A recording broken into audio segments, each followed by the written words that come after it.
Hi, I'm Representative Aimee, Adatto, Freeman, and I represent Louisiana District 98. The bill for the pink tax was HB 7, and so it was a bill filed in the 2021 session, and it will act as a law on July 1st, 2022, at which point all diapers and feminine products will be sales tax exempt for the state of Louisiana. What's important to me, because in our state we have a high level of women and children and families who live in poverty, and a friend of mine, former Senator J.P. Morrell, started working on this bill in 2017. Ladies and gentlemen, you have parents that can't take their kids to the day school because they don't have diapers. Think about that in the economy. He filed as many times as he could, 2017, 2019. Votes no. 3 yeas, 6 nays. All right. SB 24 is not reported favorably. His legislation failed before it got to the end. I was elected in 2019 and sworn in 2020. And so in 2020, I filed a bill that allowed for locals to have the option to take off their sales tax exemption on these products. Council members chose to approve the so-called pink tax exemption. That means no sales tax on things like diapers and feminine products. This could be a big deal for families in our community, just having that small bit of the tax burden removed from these products, especially in times like this.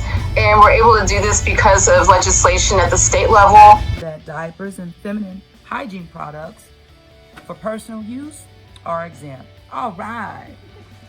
Well, I started off with the local exemption because we wanted to keep the conversation alive. And many of my Republican colleagues joined in with me with this local option because they knew many families were struggling.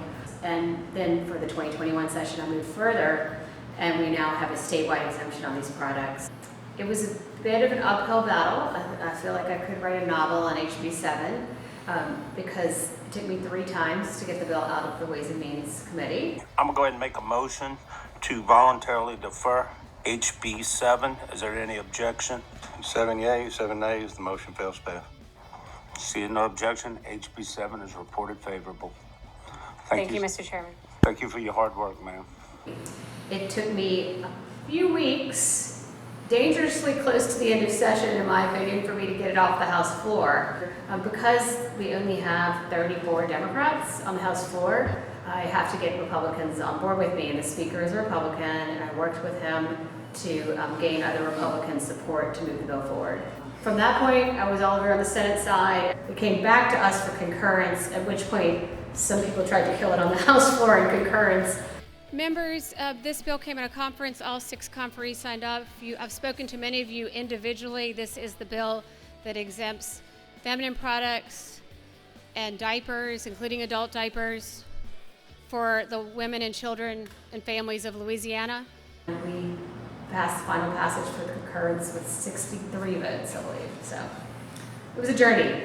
The combination of the exemption of the diapers and the feminine products was a critical component to getting so many different advocate groups involved. So 34 groups were involved, including the National Diaper Network.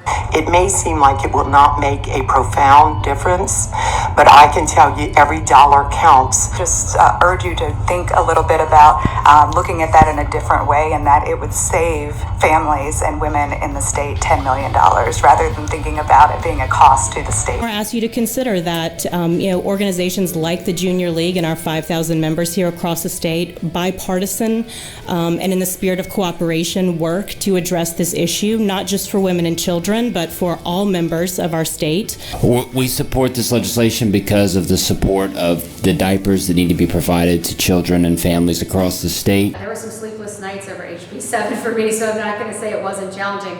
It took a lot of one-on-one conversations. The advocates had laid the groundwork for me.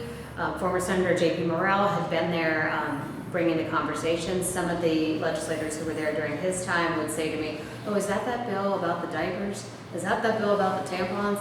And so that conversation has to sometimes go on for many years. This is a product that I think is a necessity, so I think it should be tax exempt for that reason.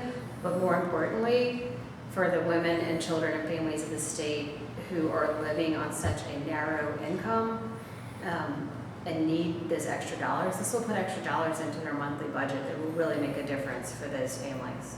63 yeas, 35 nays, and the bill passes.